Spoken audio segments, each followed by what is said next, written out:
Hello, everybody. You should be hearing the Law Squad theme kicking off now, and today we have Tom Fancy, our game designer, as well as Dylan Fraser, who we are referring to as our salty boy today, without his consent. So, apologies for that, Dylan. Welcome. A lot of you have talked to Fuzz before. You know Fuzz is kind of lead game designer on Squad. Is hands deep in the SDK every day, making sure that you're getting to play some of the coolest gameplay in the world. And we'll be taking a lot of questions from him. Dylan over here has been relatively new to the team. He's been here about, I think, 3 months. So we're going to talk to him a little bit, introduce him, talk about what he's working on, take some questions. I think you guys will like what he's been working on. It's some stuff you've been looking forward to for a while. And then we'll kind of take your questions and talk about some of the recent changes to Squad. Most of you are familiar with SquadChats. If you're not, welcome. This is how we do it. It's fairly informal. Be sure to post your questions in chat. We'll try to get to as many as possible, and we'll be sure to archive this after we're done. And no, Aragorn, he's not on Choppers. Sorry to disappoint. So, Dylan, if you want to go ahead and introduce yourself and kind of give us an overview of, who you are. Oh, cut out there, but hey everybody, I'm Dylan. I am currently a gameplay programmer on Squad. For my first 3 months here. I've been working on a lot of background gameplay systems. For the last 2 or 3 weeks now, I've actually been working on Commander. Before I was here, I have been working in city for. I have been working in. There you go. There we go. Got the chat up. That's it. Yeah, there we go. Now we can actually read stream chat. I've been working at different mobile companies, and I worked with an indie company before making my way to OWI. So have you always been involved in game programming, or how did you kind of get interested into the field? I've always been really into games, and mostly I moved into gameplay programming after working a construction job for a few years and kind of just deciding that's where my passion was, and went to college here in Vancouver, and then I've just been doing that since then. It's been about 4 years now. He's a fellow Canadian. Woo! Yeah, stacking up the team. We don't actually have a lot of Canadians on the team, so it's cool to have more of them in the office now. 4 of us. Yeah. But it's growing as we move people into the office. Yep. We're definitely bringing some more folks up as much as we can. In fact, Tim Head, I think, is the most recent up there, and you people will probably seeing some of his work, in maps everywhere. He's our lead mapper, so keep an eye out for his awesome work in Squad. He's not here today, but Fuzz is. So, Fuzz, if you want to kind of tell us what you do on Squad and what you've been up to lately, we can introduce yourself. Yeah. Get to know you. Yeah. I'm the lead game designer on Squad. I started working with the team March last year, March 2018, and been working as game design since then. I basically will draw up designs for features, iterate on them, work with the team, programmers like Dylan, especially the lead programmers and the producers to hone an idea and make sure that it's doable. And then we go through the iterations to get it from going on paper to actually putting it in the game. So there's a whole process. And as we grow as a company, we're getting better at bringing that process from paper to game faster and a little more streamlined. And other than that, I work a lot on the gameplay layers, 143 gameplay layers in Alpha 15, which is a big number. But we're trying to cater to a wide variety of game styles and give people, versatile kind of, if you want to play a fast game, slow game, grand strategic game, we want to make sure that it's all possible in Squad. So we gameplay layers are big on my tasks at the moment. But I've been working on it for a while now, and looking forward to getting some of these really hot features that people have been asking for a long time now in the game. So yeah, it's things are pretty exciting coming up. Yeah, I mean, you have obviously been around for a while, and you have some roots in Project Reality. This might be a question that you can answer for us from the chat. Solo to Ninja is curious, how did OWO wind up as a Canadian-based company if it's minority Canadian? Yeah, I mean, me and Dylan weren't here from the beginning. I mean, I can give you a little history on what I did with PR. I started PR just as a player like anybody else. Played it for really early on, if everybody remembers that mod, like 0.25 or 0.23, the PRMM at the time, which is Project Reality Mini Mod. Was just playing it, and there's maybe like one server, not like full, but like half full servers, sometimes almost getting full, but it developed over time, got a big following. I started in testing with it, and then became a lead tester, and then got into design and helped that team for 5-6 years, something like that, trying to foster the community and bringing in a lot of the kind of pacing and features that a lot of them is in Squad, but basically just defining the game to be slightly different from a Battlefield, bringing in players who are more fixed on teamwork and tactics and that kind of stuff. So I took a break from helping with PR for a number of years, and when it came back to gaming, OWI was well in its way into Squad, so I got the opportunity to work with them. So how it came to be that they started in Vancouver, I think there was a number of options for them. There was already one or two of the founders based in Vancouver, and Vancouver just seemed like a really good place to start a gaming company. There's already a lot of talent here. It's a really it's an excellent city just to be in. There's a lot of amenities. You got the mountains right there. It's a beautiful place to be. So it really helps grow a company to be in a place like that. So I think it was just timing and a little bit of luck that we ended up in Vancouver. But yeah, I think it was a super solid decision. Like in hindsight, I wasn't around at the decision time, but you do see a lot of people. We're getting a lot of international people coming to Vancouver, so it's an exciting time to be in a company growing like this.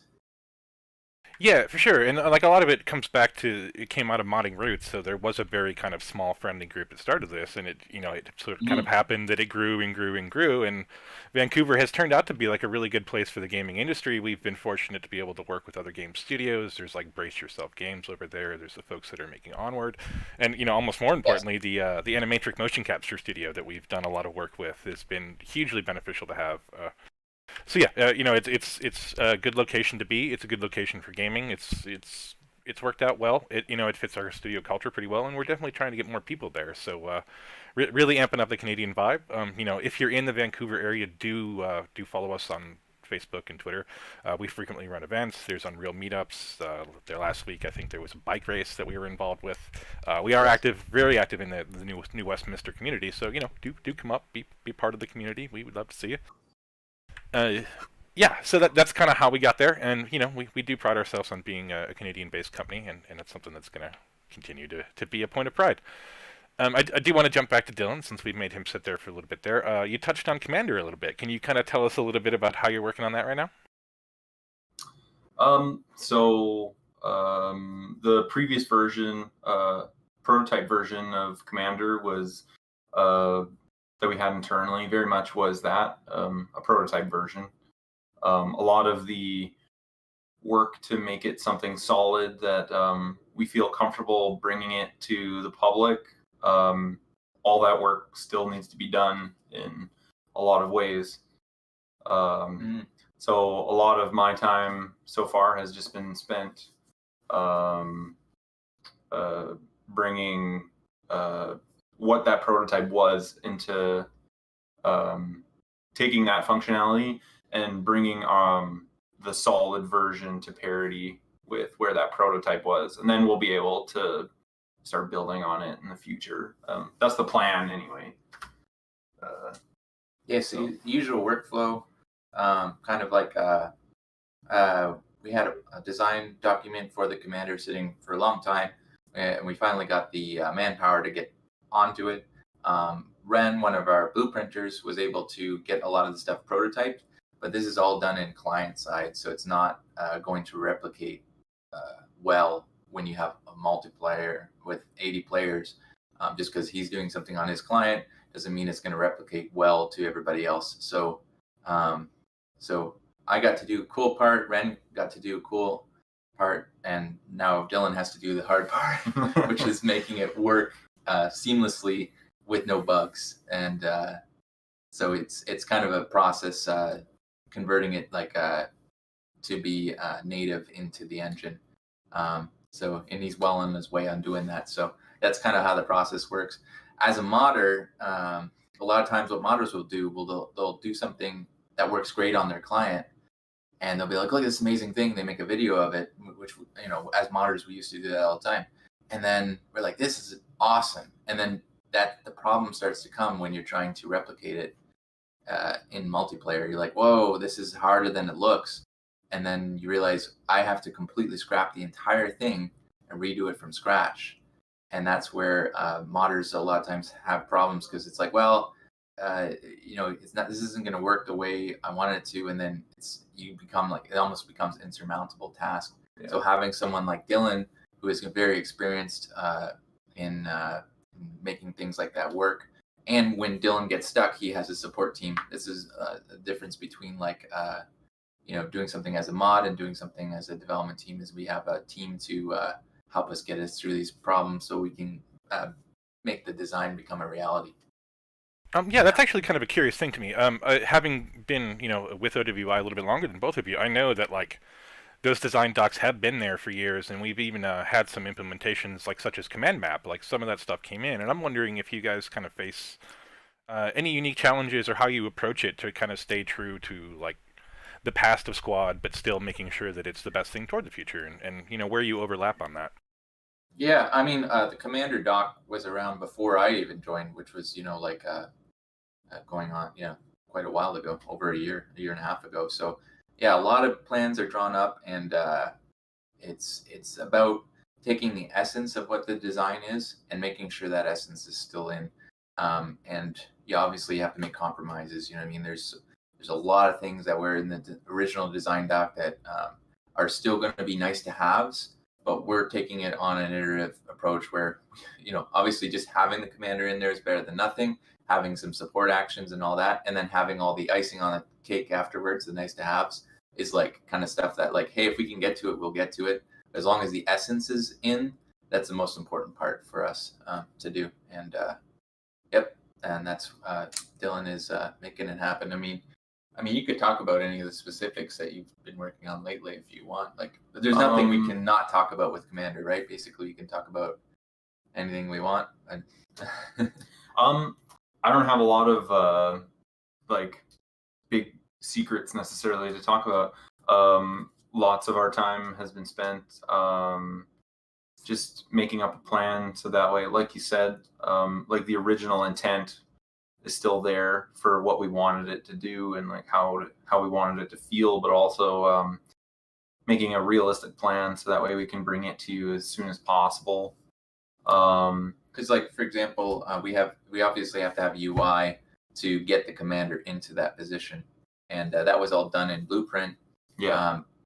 Like a click a button and then you become the commander. But because that was client side, Dylan has to now make it basically strip all that bit out and now put in hooks to make it actually work networked to everybody, and then the UI button can be re-put back in place with the new hook added to it. Yeah, we're gonna have to rebuild that UI from scratch after building how the system works from scratch while using the prototype UI, and you get this weird kind of back and forth fixing both. But it just, like anything, it takes time, right? Mm-hmm. And just making sure that the technical design is correct in a way that when we bring it the functionality server side, we don't end up with a bunch of unaccounted for problems and then having to fix it suddenly and like for whatever that release might be. Mm-hmm. Just take a quick step back. Can you kind of recap some of the features of Commander? Like we know it is a role in game, but I think it was Dr. Hacks that was curious about what does that actually mean? What does the Commander look like to you guys? Mm-hmm. You want to take it? Yeah, I can talk a little bit of both even. Yeah. Sure. So basically, Commander will be someone that,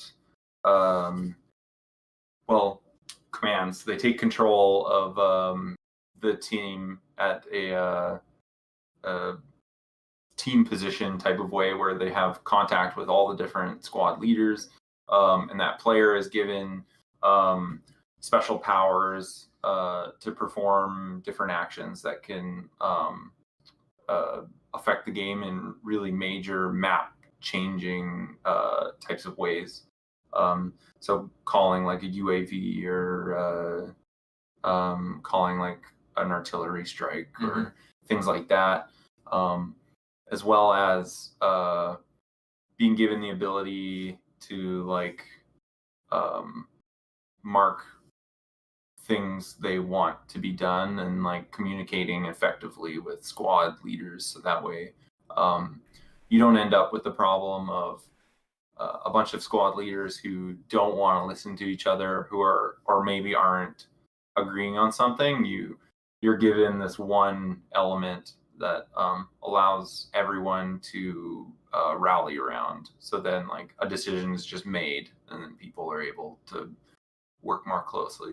Or conversely, if you don't feel like it, I guess you can ignore the commander as well, but that might have some consequences on a server level though.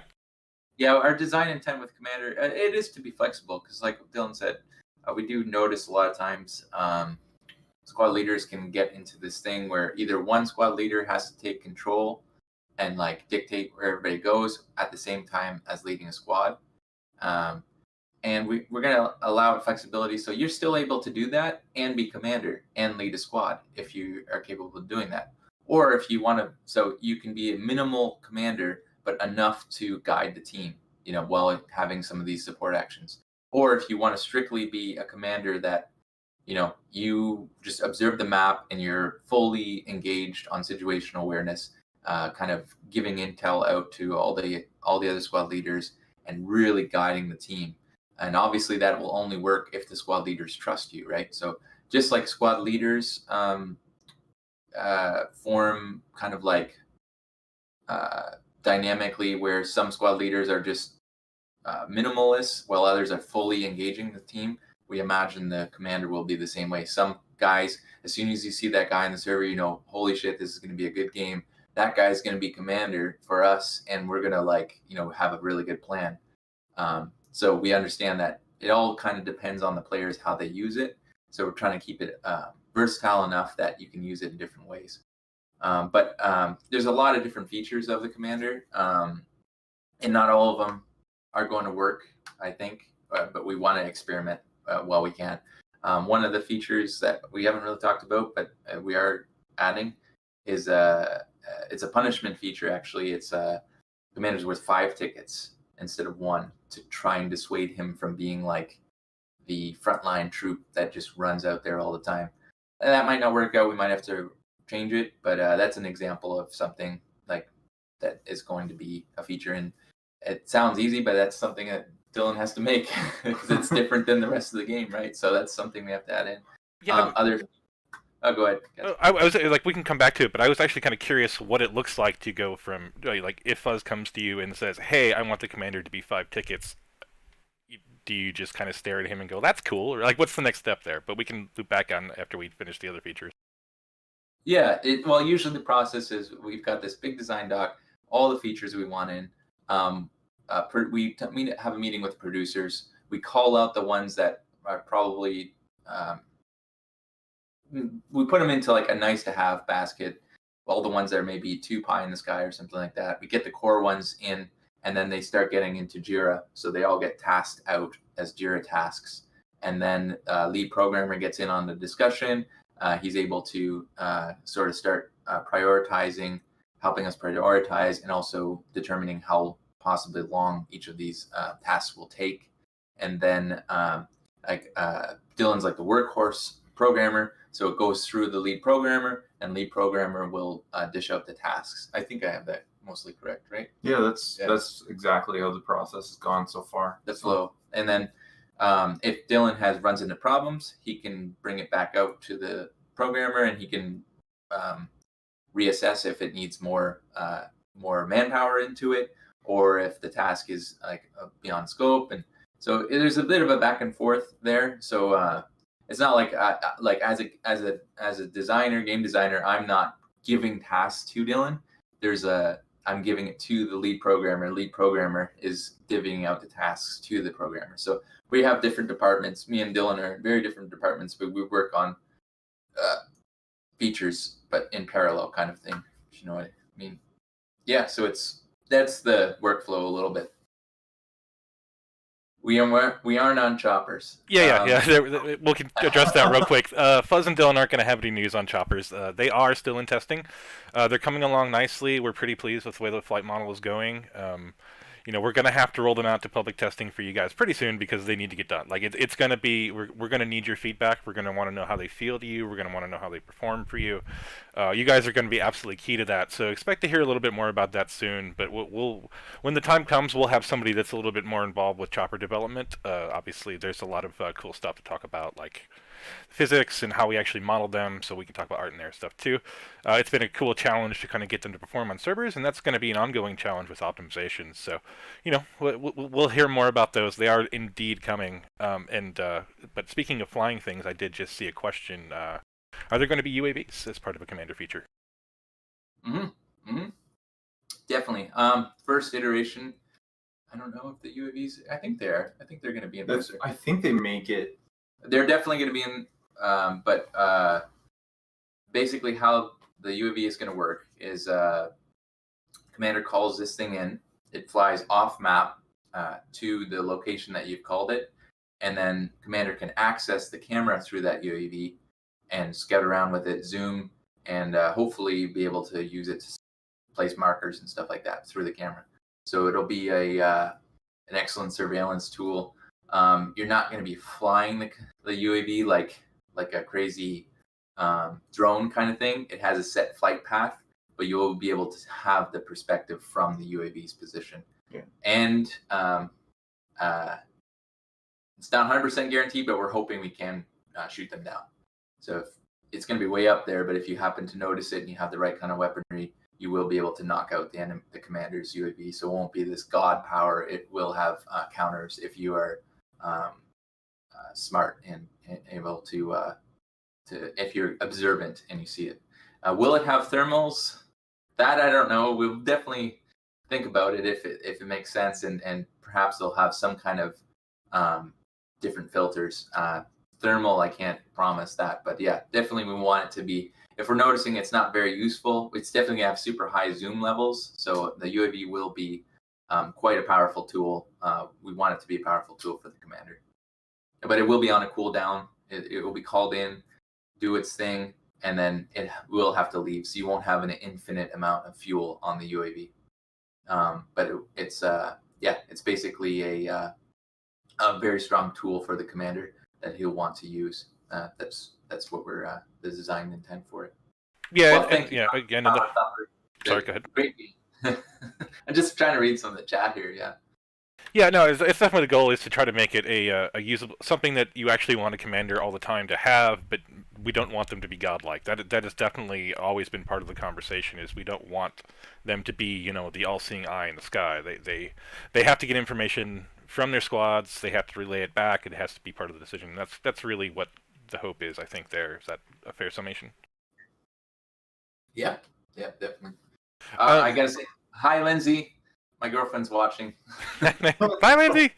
She's never watched Twitch too. She's not really too much of a gamer, but I told her I sent her the link for the Twitch. So It's cool. Awesome. Accumulator was curious, and we kind of talked about this a little bit with the 5 ticket thing. But they wonder, are there any more restrictions on Commander? Is there anything they can't do? Are there any other ways to kind of adjust the way the Commander is playing? Yeah, the 5 ticket thing is one of the I guess you could call it restrictions. We did go back and forth for a little bit on if we're going to restrict the commander's squad to be limited to 4 guys. So that would very much restrict him to be like commander with a couple bodyguards or like a 2IC and stuff like that, like proper military. Like your command unit is obviously not going to be a full strength infantry unit. Our current take on it is we're not going to, because that just requires extra work to make sure that squad is going to be limited, and 2, we don't know if we want to restrict that squad to be that, because we want to give people the flexibility to, hey, if you want to be a full infantry squad and use a commander as you are leading a platoon and you're part of the infantry squad and you're just giving some guidance and not fully embracing like being a commander, like looking at your map the whole time, then you're able to do that without restricting it to 4 players. So we decided to not go that route. Other restrictions on the commander, he might not be able to use his support actions everywhere on the field. Where he will be able to use them and not use them is not finalized yet, but there's potentially using them at the FOB radio or possibly like some kind of command tent deployable. So that's kind of stuff that we're going to put the feature in, the restrictive feature, and see how it plays. And we might pull the restrictive feature out, or we might change the way a restrictive feature works. We want to try a couple different ways to make sure it fits in with the rest of the design of the game.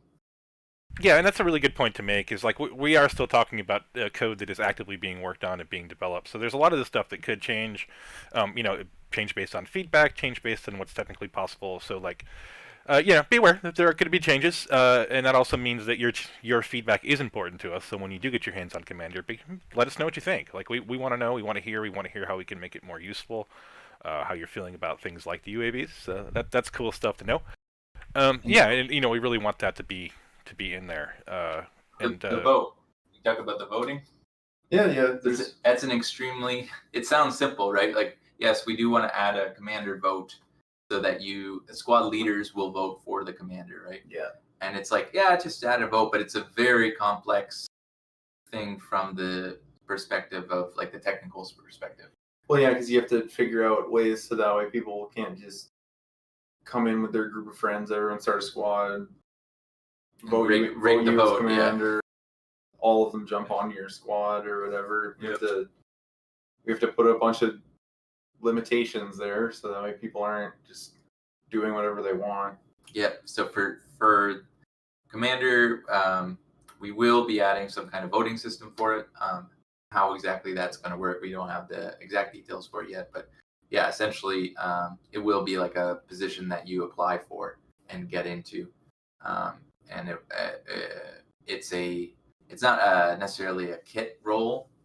You can use your squad leader kit in the commander role. It's more about his abilities, his support actions, and his overall arcing ability to lead the rest of the team, rather than like a kit that has like I know these guys are saying like, you should only have a 1911. You should have like a grizzled voice or something like that. Like, no, it's like it could be a squad leader that is just auxiliary. His auxiliary position is the commander, but we want it to be versatile, basically. Yeah, and that's kind of another trend too. Is like there are a lot of people doing really cool mods like Squad Ops where they are setting up stories or one life events, and having a more versatile commander means that you can set it up that you suddenly have a field promotion and you have to take over a platoon because something else happened, or there are opportunities like that the flexibility really offers that is kind of cool. So like we're stoked to see where people run with that, and that's another avenue that we really kind of hope to see explored. Yeah, I can't wait to see mods like Squad Ops. They'll definitely I'm sure they'll take the commander role and do tweaks to it, but I'm sure they'll be really happy to have this kind of this kind of hierarchical role on their mod. So super happy to see, or super excited to see what they're going to do with that. This is a good question from Moppa. He's curious how the regular commander is going to work, and I think I would expand that to say, like, how are you approaching commander for different factions, and does that create any technical challenges? Do you have to, essentially duplicate work, or? Cut out. Yeah, I missed the end there. What did you say at the end there, Gatsby? Just how does that impact the workflow? Just kind of, do you have to duplicate efforts? Is it that kind of thing? Yeah, I mean, I think the way we're approaching it right now is just to getting in the basics, and then we'll be getting in the more asymmetrical stuff further down the line once we have the basics in. Yeah. Because we haven't dived into the all the nuance, like this faction gets this thing and this faction gets this thing yet. It's much more of a general first pass right now, and then once we're good on that, then we have the potential to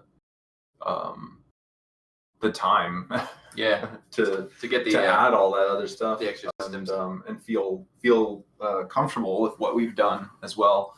The last thing we want to do is try and add too much the first time around, have it take a long time, and then it comes out in its first iteration and it's garbage. And then everyone just like shuts it off or whatever. Yeah, we want the first iteration to be good. I see Zipper Glitchel is asking if the insurgents will get the same commander in the first pass. Potentially, he might not be too different, but we do have plans to make the unconventional factions, the insurgents and militia, have quite a bit different commander powers. But we've talked about a couple different things, like a civilian supply run that fills up your fobs, or like underground tunnel attack where your commander can set a rally points like a tunnel, so they can have a sneak attack. A whole bunch of different types of sneaky kind of unconventional commander powers to add. But these are not like primary features yet. These are like stuff that we want to add once the core systems are in place. Yeah, absolutely. Yeah, I mean, that's kind of definitely an approach we've taken, and it applies to a fob too, where you want to kind of build up your basic foundations and make sure you're ready to advance before and have the right supplies to do it. So it's definitely an iterative process, and that is something that I think we've been more strongly trying to get, especially with this monthly patch cadence. That like we're on 46 weeks now. We're trying to get major releases out to you guys much more quickly. So yeah, we're doing a look at trying to make a look at our product. Everybody, can you hear us now? I think we're back. We had a little bit of technical difficulties, but OBS is showing green again. So if you guys can confirm that you're seeing us in chat, we'll get back to where we were at. We're back. Duluth. Okay. Yeah, right. Okay, great, guys. Sorry about that. Not really sure what happened. It seems like maybe my internet just died or something briefly. We're definitely back. And Buzz, do you remember where you were at? If not, we can jump into something else real quick. I was talking about commander stuff. No, I can't remember. Keep going. Next question. Oh, I was talking about Gary. Yeah, you mentioned Gary. Yep. But yeah, we can move to the next. I was just reading some of these, all the questions. Yeah, I know this one actually because we had talked about it recently for the patch. Why explosive changes C4 and Russian counterpart don't destroy radios anymore? And that's from Leonardo FSI. Combat engineer nerf, or is it to punish bad radio placement? What's the idea behind those changes? So Leonardo, I wrote a little post on this. Basically, we added the combat engineer in A13. It's a role that we thought was a good thing to add. It's all on our list of like the long list of things to add, and we just had some time to add it. So we're like, all right, we're gonna put it in there. Timed explosives, landmines, repair kit, right, and faster shovel. So he's got like all these kind of tools that he can use. So we're like, again, we want it to be a versatile kit. Combat engineer, he could be a defensive guy, setting up things because he can dig faster. He can place a landmine field to like deny an area or ambush vehicles, etc.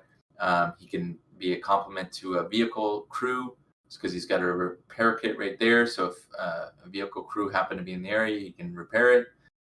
So he's a versatile kit. And timed explosives, however, end up being most players over time, over A13, A14, veered entirely towards that, using it as a sabotage, like special ops kit, which is cool, but wasn't really the intent of the kit to lean so heavily in that way. So we noticed a lot of players were taking the kit and just sneaking into enemy fobs, placing it on the radio, very effective, wipe out the radio. And even if a team was building up that fob, defending it very well, if you didn't have one guy who was always watching that radio room or wherever the radio was, then that guy could, in a split second, sneak in, plant the thing, and completely wipe out the whole fob.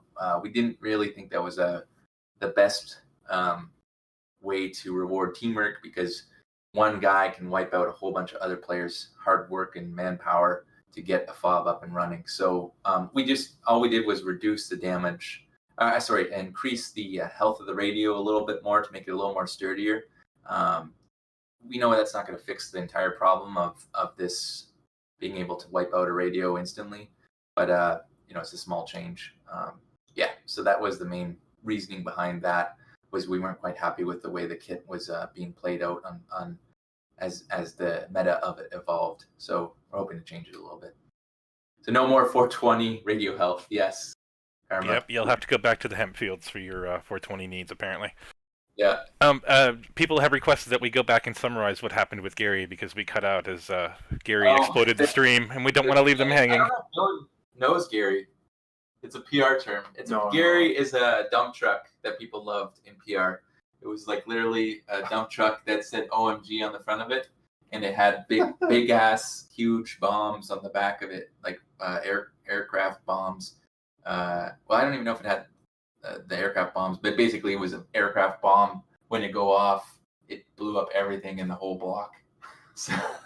So people, and I think the story behind it being called Gary was somebody just did a poll, and they're like, what should we call this thing? We should call it the dump truck bomb thing. And like everyone had all these names, and someone's like, let's just call it Gary.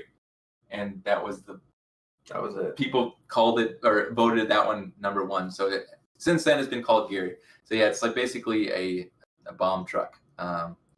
And it's a very unique look to it, because it's like this super armored like looking truck that just drove around, and terrifying when you saw it, because you knew if you saw it and it was coming towards you, you wouldn't be able to escape the bomb blast, and your only bet was to shoot the guy out of the thing and before he detonated. So very cool, like little game mode, like not game mode, but like it was like a boss. It was almost like a boss. And obviously you being in the truck blowing everything up was quite funny. So yeah, it was a good thing. I hope we can bring it back at some point. But I hope a modder does it soon, because the assets are in there, and get it in. But yeah, definitely it was a very unique thing for the insurgent faction in PR that I had a lot of fun with, and I thought it was quite cool to come up against him. So yeah. Anyways, that's about Gary, everybody, in a nutshell. Yeah, and I think everybody that I've heard talks about just how damn terrifying it was to see this thing coming down the street to destroy everything you ever loved and needed. Yeah. The other one was Big Red, which is a semi-truck with a big bomb on the back of it. Yeah. So that one was like a little more obvious, because it was like very like lumbering and very loud. But both of those things were like the big. They were the big. Killers on the insurgent team. Like he would always know when that thing was coming, because everyone would scatter off the streets and just like hide and hope it wasn't coming for them. So it was like kind of like I was like Tyrannosaurus Rex coming, and everyone would just hide, and hopefully it didn't come to you. If it came to you, that's it. So yeah, it's a cool little vehicle.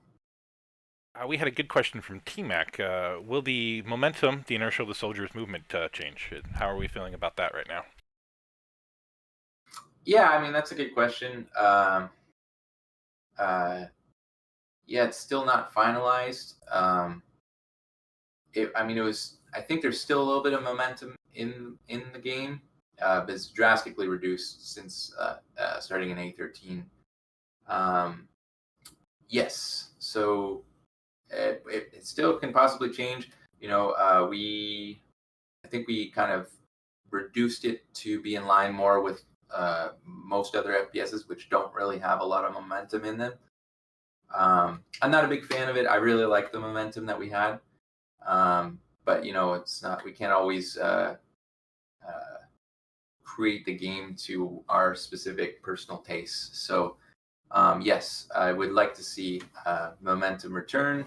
If you would like to see momentum return, definitely keep giving us that feedback because that's great. I think most players didn't really notice, so it hasn't really come up too much, I don't think. But yeah, if you feel like you like momentum, I don't know. What's your take on momentum? I haven't seen a lot of conversation about it. Yeah, it's just. I mean, because you played a little bit of other FPSs and stuff like that. I know Dylan is, by the way, big into fighting games. So yeah, that's his kind of that's his background. jam. Yeah. But, so he has a lot of experience with fighting games. So I don't know if there's a lot of fighting games that have like momentum built into them, like your character keep moving. Oh, quite a few of them do actually. Yeah. You don't really notice it quite as much until you get really in depth with them. Right. But, quite a lot of them do have it in different ways. Yeah. I haven't seen a lot of conversation about the momentum changes though. Mm-hmm. I mean, it's an easy change to change back. I would love to see some mods tweaking it and seeing what they prefer. I prefer it to be a little stronger than it is now, but yeah, it's definitely something to keep an open discussion about. So yeah, we've touched on that change, and I'm going to take us into a little bit more of a controversial change that I want to get you into.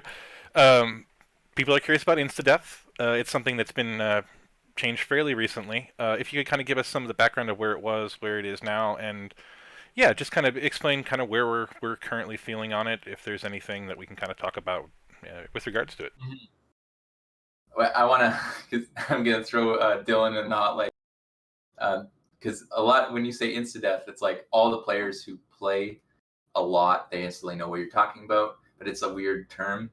So does Dylan know what insta-death is? Well, that means when you like headshot someone or do damage, does it knock them down or does it completely get rid of them? Yes. Do you know what the term is that people use? Dead. Dead? Yeah. It's okay. Such a weird term. Sure. Yeah. It's like explain it. Yeah. Dead makes sense. So, yes, I will explain everything about insta-death, dead, etc. So, but prior to A13, when you were revived, you had a 60-second window where you were vulnerable to dead if you got killed again. Yeah. So if you were killed in that 60 seconds, you would go dead. So this was in PR, and it was carried over to squad, and it was chosen to experiment with removing it in A14, or starting in A13. So and the other thing that you're talking about, insta death, because there's two things. There's like insta death after revive, or dead after revive, and then there's insta death with headshots. There was never, and to clarify, there was never insta death headshots with rifles. There was insta death headshots with, I believe, 50 cals and stronger caliber weapons on vehicles. Yeah, that's the same thing that detracts, I think, most vehicles. It's kind of similar to that if people are more familiar with that system. How it actually works is, with the headshot thing, is the player has like a pool of health, 100 health, and if they get like this a crazy amount of damage, like I think it's over 3 HP in one go, that'll put them to dead. So you can still get dead. It's a weird term, but everybody uses it. You can still get dead if you are in a turret of a tank and the turret ammo cooks off. because that gives some insane amount of damage, like 3,000 damage. Yeah, it just kills the player outright. I think if you get killed by a TOW, an ATGM, anti-tank guided missile, that'll still kill you, dead. But basically,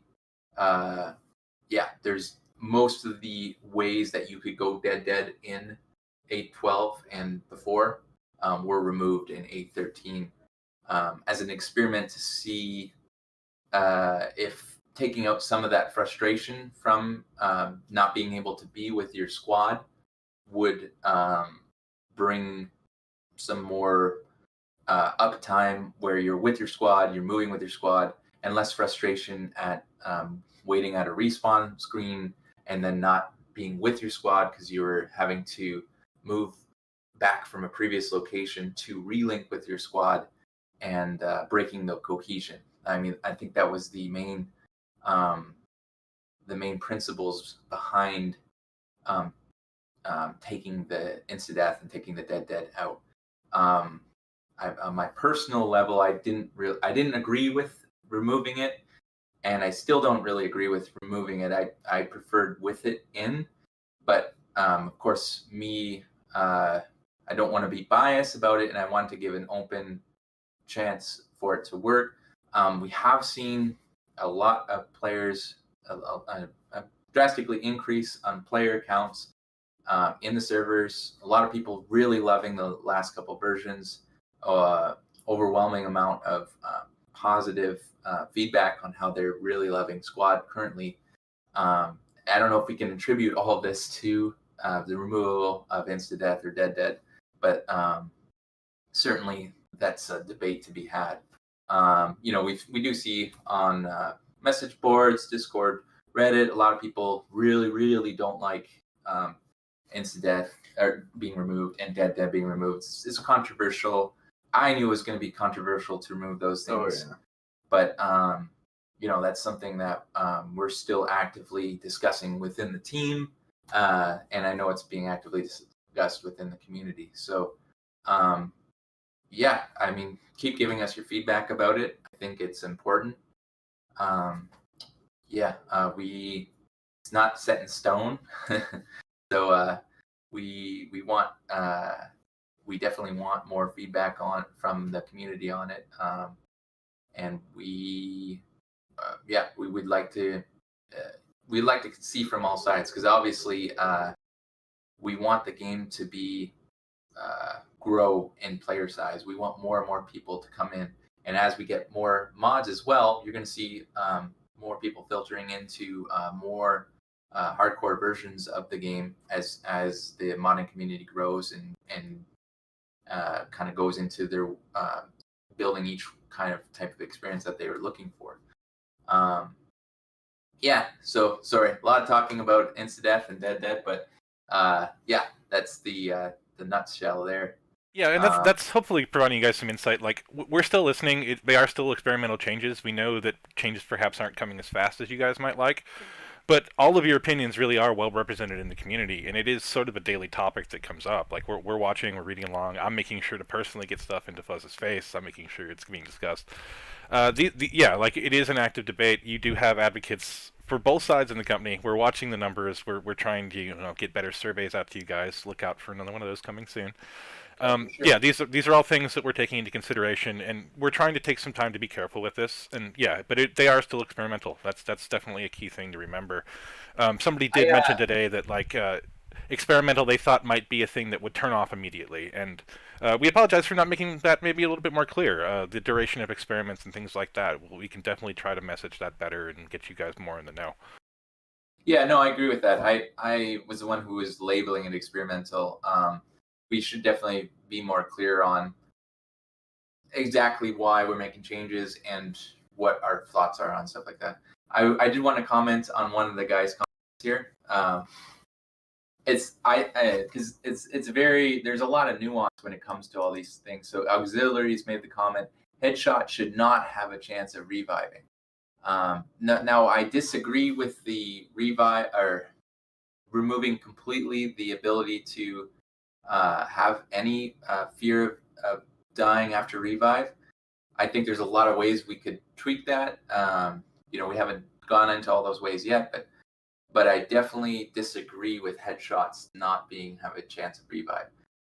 Because especially with the way Squad is with a lot of optic weapons, if you allow headshots to be no revives, you're effectively really incentivizing the player to only shoot headshots, because then you're really going to slow them down, and revives will be much less common because we have a very accurate system of shooting in Squad, and we also have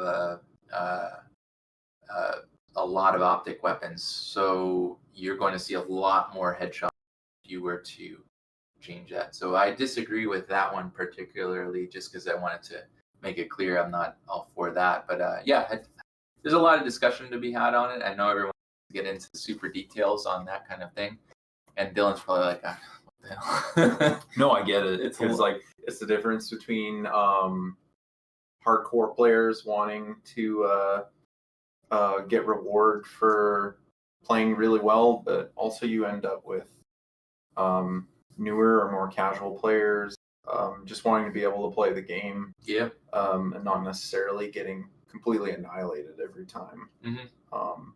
But yeah, I would love to have more talk on that. I think it's a good thing to have really well-formed constructive feedback on that, and put it out there. Jumping on bandwagon, or just being very short feedback. And we want long-form feedback. Like, I love long-form feedback personally. I'm a big fan of long-form feedback, because I think that really gets to the essence of why a change might not be something that they're looking for. Because a lot of times long-form feedback will get to the root of the problem rather than just commenting on this one particular thing. Yeah, and I think a really good example is how you kind of went over the terminology that we've used insta-death, permadeath, dead, and like revive penalty. Like, these are all very... There's a lot going on, and so if you're just saying I hate a thing, we can't necessarily tell what you're hating. We know you're not happy, and that is a very important data point, or we know you love something if you're playing a lot with it. But in both cases, yeah, like if you can give us a little bit of a elucidation into what you're thinking or how it has impacted your game session, that's really useful. And like that does help us make more informed decisions like you guys want us to make. So yeah, be sure to get in Discord, be sure to get on the forums, Reddit, we're there. That these are all valid places of feedback. Steam forums are also there too. Yeah, let us know. I mean, that is definitely an important aspect of Squad's development, and it always kind of has been, coming from a modding world. Everyone's talking about Operation First Light. Yeah, I think some people might have noticed that it has appeared in another form somewhat recently. Yeah. Yep. I don't know if we can talk about that, but we will definitely encourage the use of OPFL in the mods as it was never. I think we've already talked about OPFL, but it was never a map intended to be. It was always a test map, and it wasn't never really intended to be launched. So to bring it up to standard, we didn't want to put the manpower towards it. I know there's some diehard Squad fans that absolutely love the map. We hear you on it, and we hope it's already in several mods, and we hope more mods use it. And it is in some form in the game now with tutorials. Yeah. So if you haven't got to try the tutorial yet, and you're a fan of that map, you might recognize it a little bit. But yeah, actually, if you want to touch on tutorials a little bit, Fuzz, I know you have some background when we had you on the PAX layer, and I mean, it's developed a lot since then. But if some insight into like what we're hoping to do with those, and I think it's probably important to note that like we're still very aware that squad leaders have a lot to do, especially with Commander coming in. We do want to help kind of ease the burden on them. Yeah. So tutorials for me, I helped a lot with the PAX layer. Just a couple of people got to see that, and then we got the tutorial, which refined the experience a lot more, and we were able to put a lot more time to develop that. specifically Ren and Chuck were able to put in quite a bit of time to polish that up and make it a proper kind of experience, which is really cool. From game design's perspective, I'm really curious to hear feedback from squad leaders, not immediately, but hopefully, in the next 3 to 4 weeks, on if it has made an impact on their experience with onboarding new players. Because we are well aware that there is thankless people who bring in new players, and they really actually enjoy teaching new players the game. And I'm one of those people. When I have time, I like to play. And when a new squad member or someone new to squad joins my squad, I love teaching them. But it's like you love certain parts about teaching. You don't necessarily love about, well, you got to press this button to do this and this button to do that. This is kind of like the more mundane things. Teaching them about what they can expect and tactics to use and stuff like that is always, from my personal perspective, that's the most interesting parts of teaching new players. So I'm hoping with these tutorials coming up, we can take out some of the mundane parts that you have to teach, and the new players are coming in a little more prepared. Of course, they have to load the tutorial and actually go through it, but we're hoping a section of the players will be doing that. So taking off a small amount of burden from the squad leader to be able to onboard new players a little easier, hopefully. Anyways, I'm hoping we'll hear that feedback, or what here, and to do more tutorials or change it up to make it so.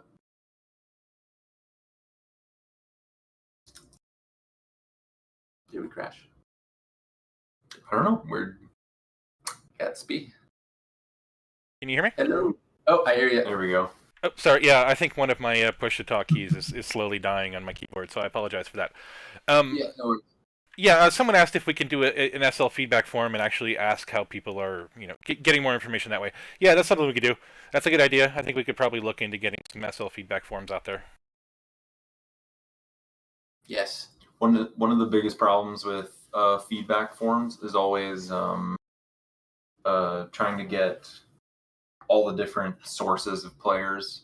Yes. Because people are playing and talking to each other and living on different forums and areas like Discord, Reddit, Facebook, Twitter, Steam forums, and our forums. Yeah, lots of people living in lots of different places, and everybody has an opinion, and everybody's opinion is worth something. And it seems like all the different crowds like different things. A lot of the times, they have different permutations of things they like. Yeah, we have a lot of groups that are attracted to Squad for different reasons. I mean, from my personal perspective, the thing I like most about Squad and PR and these kind of games is that it brings those people together to share an experience, and you can learn stuff. It's a communication game, which is the most crucial part of Squad, is that you are required to communicate. And I don't think that part will ever change or will remove. It is a game that requires communication and teamwork to be successful. You can play Squad solo, and you can play PR in these kind of games solo, and I have, and it's great fun. But the most amount of fun you can get usually is when you have a great squad leader with squad members that are listening, and you're moving and doing things with a plan. And one of my personal favorite things is when you have the pacing just right. So you have that rollout, that initial plan. You have this building up phase. You have recon, first contact. Engaging with an enemy, either winning the firefight, losing the, moving to a new contact. Using vehicles for support, for transport, stuff like this. Building a base of attack, successfully or unsuccessfully attacking a position. All these things are kind of they roll one with the other, and you have these high points, low points, and these points of really intense action, and these points where you're doing you're not in intense action. And when your squad leader can fill in these points of less action with miniature AARs, after action reports, telling you what we did good, what we did bad, what we're going to change for the next attack, and then that all rolls together. Big kind of story, kind of tells a story. So your end experience at the end of the map was like, wow, I just went through so many different experiences, so many different emotions, and I really actually feel kind of attached to my squad mates now, because it was like we were in a war movie or in some kind of experience that was quite unique from just an FPS where it's like just shooting the whole time. So you get these pacing moments where there's a lull in the battle, and you get these really, so when you have a lull in the battle, it makes the action moments really, really intense. So I think that's like the essence of what I like about Squad the most. That's hope we can continue moving that forward, and I can't wait to see what the modders and everything continue to add to that experience. Cool. Yeah, we've gone over the hour, so I do want to just give everybody a warning that we'll probably do 1 or 2 more questions here, and then get you guys back to actually making Squad. Really good questions. Where's the best question? I don't know.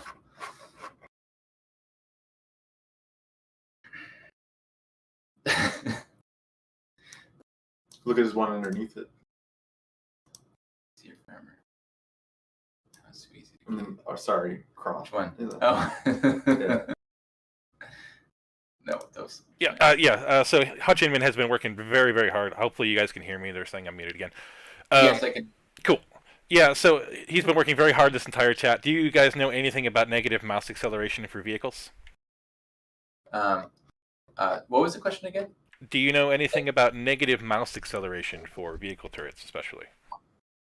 Negative mouse acceleration. I know we control the amount of mouse sensitivity you have in a turret, so you can't like crank your mouse up and be able to spin your turret around drastically. He's talking about an issue with the negative mouse. I think it's a general feel issue. So yeah, I think that generally addresses the question. Do you? Trying to. Anyone who would be affected with that definitely is not. Tell him to send me a message on Discord after with a specific question, and I'll try and get a more detailed answer to him. Cool. Do we have any news on the BMP2M now that the BMP2 is out? Yes, it's like I follow some of the memes and stuff, and like the day A15 came out, it was the one with the BMP2, and he's sitting with he's hanging with his girlfriend, and then the dude is looking behind him at the BMP3 walking next to him. Yeah. So I was like, as soon as the BMP2's out, everyone's like, where's the BMP2M? Yeah. The BMP2M is we have it in our repo, and it's got some of the stuff done on it. It's been put to like lower priority because the requirement was to have an IFE for Russia. I can't say when it's going to be out, but it's definitely a thing. We know everybody wants it. It's, I don't know if everybody knows the BMP2M, but it has lots of ATGMs. It has the automatic grenade launcher. It has an extreme rate of fire. So it's a really devastating IFE for Russia. When can we expect it? I can't give you a date, but it's definitely under development. Yeah. Nice try, but no leaks today. Sorry. Yeah, it will be definitely only for Russia, and then at that point we might consider giving militia. We might do at the same time giving militia a BMP2 variant, and I'll give a shout out to what are they called? Armored Warfare mod. The AVR Armored Vehicle Remaster. Yes. I believe they were featured in the Wrench this month, but I apologize for not knowing the name off the top of my head. Yeah, sorry about that, but I can't wait to try out I haven't tried out their mod yet. I know they're probably still so we didn't really get to talk about mods, but yeah, definitely try out Zombie mod. It's working right now, and I believe the A15 SDK is moving along well. So can't wait to try out that armored mod, and I believe they'll probably have a billion different types of BMP variants in there to try out. So yeah, it's looking really good. Cool. I think we had kind of touched on optics, and I did want to segue this in earlier, but I forgot. So, Desert Tiger has also been one that's very, very patient with us. Any plan to decrease the effectiveness of assault rifles at long range to increase the effectiveness of high caliber guns to make people rely on suppression more?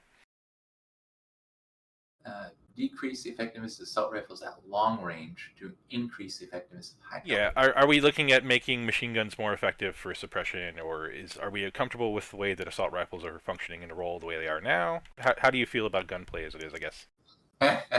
I mean, this is another. I could talk for an hour. Another squad chat entirely. Yeah. Yeah. I will just say, gunplay is just like the Instada thing. I mean, everybody's got a different opinion on it.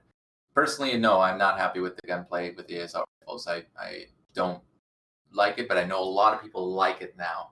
So I'm not going to say one way or another if we are going to be tweaking them drastically. However, I will say I don't like the way the suppression works. I think we do need more suppression in the game. And that might be something we'll be able to deal with. At the very least, I would like to see a lot more suppression added to the vehicle weapons. More screen shake, stuff like that. I mean, I think you see it with the ZU and stuff like that. But yeah, I definitely would like to see some actual serious suppression, especially for the high caliber weapons, to make it when you are being shot at and around by those weapons, you are very fearful and you want to, crawl and hide in a hole somewhere. That's hopefully will be a thing in the future. Yes. Cool. So chat's calmed down enough that I think we can probably thank our guests for being here today. Dylan, thank you for coming to your first squad chat. Hopefully it wasn't too painful of an experience, and we're really excited to have you. We're really looking forward to seeing what comes along. I think everybody has been looking for Commander for a long time, so it's great to know that that's in full swing and not too far off. Fuzz, it's always a pleasure to have you. We have endless insights from you about the game, and it's always really fascinating to hear kind of what design is thinking, because you make the game that works. You're a big part of that. So yeah. If you guys have anything that Oh yeah, absolutely. Sorry, I didn't mean to talk over you. If you guys have any closing thoughts, feel free. And then we'll kick it off. Yeah, no, I was just gonna say thanks to Gatsby for hosting these. I appreciate it, and thanks to everybody in the chat for showing up and doing your comments. If you guys want to talk to us more, I think the best way. I like the forums personally. I'm old-fashioned like that. But I know most people are like, ooh, forums. Personally, I like it because I feel like you can get more long-form feedback in that way. Other than that, there's a Discord, bugs, and support for the game squad, and there is a feedback on there as well, but it's less long-form. But we love the feedback that you guys give us, and thank you for making squad possible. Really appreciate it. I mean, it wasn't that too long ago, 2 years ago, I was not in the games industry, and now I am, and it's thanks to you guys that are making that possible. So I'm going to keep working really hard to making sure we make the best possible game that we can. Just wanted to say thanks for having me, and thanks for being an awesome community, and the game just gets better all the time, and I'm glad to have you guys all here. Also, don't forget to praise the sphere. Yes. Never forget. And thanks for hosting, Gatsby. Arsonist, you missed the whole thing. You just slept in. You slept through all of it, and you showed up in nothing but your underwear. Shame on you. Yeah. All right, folks, we'll see you in about 3 weeks. Talk to you later.